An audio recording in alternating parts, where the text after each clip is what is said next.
Hey guys, Seafood Les Clements here, Black Dragon Kung Fu. Thanks for watching. So today's video is going to be about the crane, okay? So I discussed in one of the earlier videos about the white crane and passing through the first gate into the air element, right? Learning from the crane. And the crane's first lesson, as I talked about before, is thought control.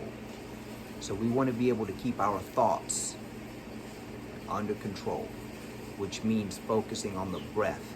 So if you remember, I talked about, if you've been following, you can take a pebble for the practice of this basic crane meditation, put it on the floor in front of you, eyes are open, breathing in through the nose, out through the mouth.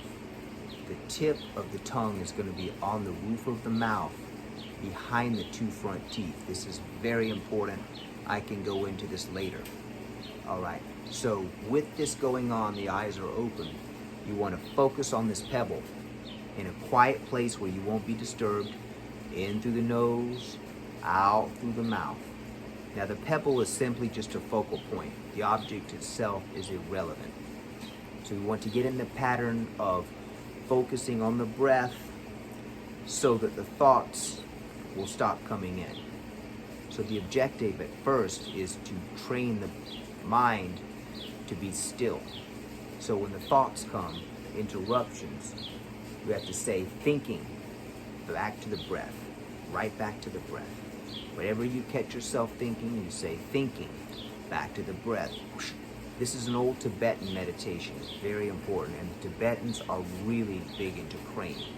Tibetan crane is an amazing art. It's the white crane, right? You'll find this in Tibetan and in Shaolin Kung Fu as well. All right, so in tandem of this exercise of learning to keep the mind still for 10 minutes with no thoughts coming through, not an easy thing to do, but it's the first test to pass the first gate, through the first gate into the air element under the study of the crane. Now, along with that, there's another exercise, a physical exercise that I'm going to demonstrate as well, that is more active than a sitting meditation. And this is a crane standing technique. Now, the crane, we know, stands on one leg for the majority of its life, right? So we're going to replicate that on these here cylinders. See, these cylinders that I have they're made to prop up underneath houses so forklifts can get underneath and move the houses, right? So I use them for Kung Fu, for claw training, as I've demonstrated in other videos, and standing. So for the crane, this basic exercise, we want to be able to practice this where we can do this on each leg, hold for 10 minutes, okay? I will demonstrate. So, come to the cylinder. Take a step,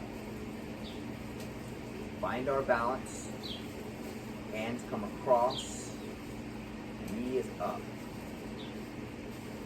Bending the knee, inhale through the nose, exhale through the mouth. Maybe you start out with 5 minutes, 2 minutes, 1 minute. When you're complete, move to the other side. In through the nose, lift the knee.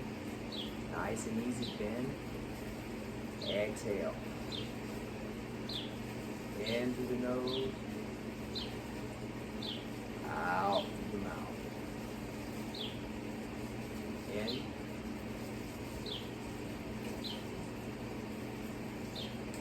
Out. So with the crane, we're going to practice stillness, because with stillness comes clarity, awareness, focus, peace. So when you see this salute in Shaolin Kung Fu, this is different than this. Okay, what this is the right fist is martial arts, the sun, the left hand is the moon, sun and moon, or martial art spirit, right? Now this is different. You will see this in Shaolin Kung Fu. You will also see this. This comes from when the Bodhidharma first came into China. He could not find a student that he felt worthy of learning the sacred arts. So he finally found one student because he wouldn't teach anyone. According to the legend, this one student cut off of his left arm and offered it as a sacrifice to the Bodhidharma, who was so impressed with the dedication, he took him on as his first student. So that is why Shaolin monks use this salute to commemorate the first disciple of the Bodhidharma, who sacrificed his own arm because he wanted to take up the path that bad. He was that devoted. So according to the legend, this is why they do this. So to honor the Bodhidharma. So this is also a very peaceful gesture. I do this regularly sometimes to regular people that don't practice martial arts. Sure, how's it going? No problem. Good afternoon. It's always common courtesy. It's awareness. It's guarded. See? And that's the crane, awareness. Expanding our awareness constantly. So the stiller we are, and the quieter we are, the more we will expand our awareness. Okay? So I'll get more into basic movements of the crane, sets, forms. I'm pretty generous with my material to a degree. So we'll see how it goes. And if you like this video in the meantime, go ahead and click the like button. And even better if you could subscribe. And we'll keep this going. We'll see you next video. Sifu Les Clemens out.